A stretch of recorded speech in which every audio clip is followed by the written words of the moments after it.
আজ দেখাতে চলেছি একটা নতুন ভিডিওর সাথে।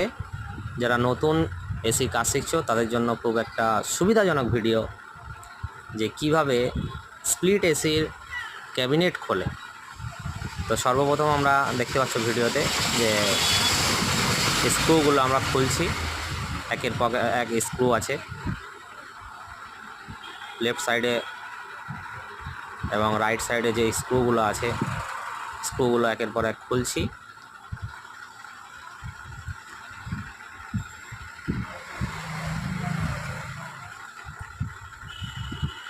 অনেকগুলো স্ক্রু থাকে, ওগুলো খেয়াল রাখতে হবে যে স্ক্রুগুলো খোলা হচ্ছে। তারপরে আমাদের উপরের দিকে আমাদের ক্লিপে আটকানো থাকে, দেখতে পাচ্ছ। উপরের দিকে আমরা ক্লিপগুলো আমরা খুলছি, হ্যাঁ, হালকা উপরের দিকে টান দিলেই ক্লিপগুলো খুলে যায়। তারপর আমরা মাঝখানে ক্লিপ আছে, মাঝখানে এই লক সিস্টেম আছে, দেখতে পাচ্ছ। এই লকে আমরা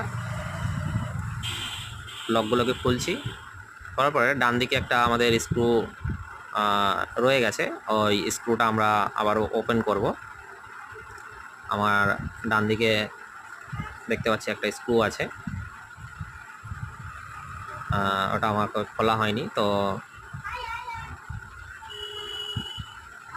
আরেকটা স্ক্রু আছে, স্ক্রুটা খুলছি। খোলার পরে তারপরে দেখবে আস্তে আস্তে আমাদের ক্যাবিনেটটা বাইরের দিকে বেরিয়ে আসছে।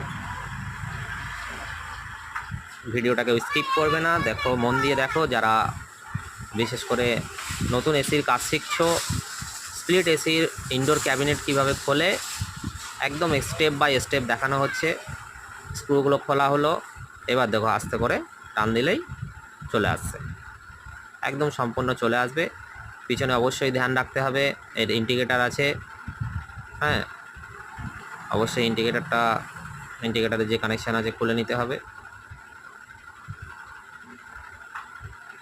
তো এই ইন্ডিকেটার আমি খুলে নিয়েছি, ব্যাস।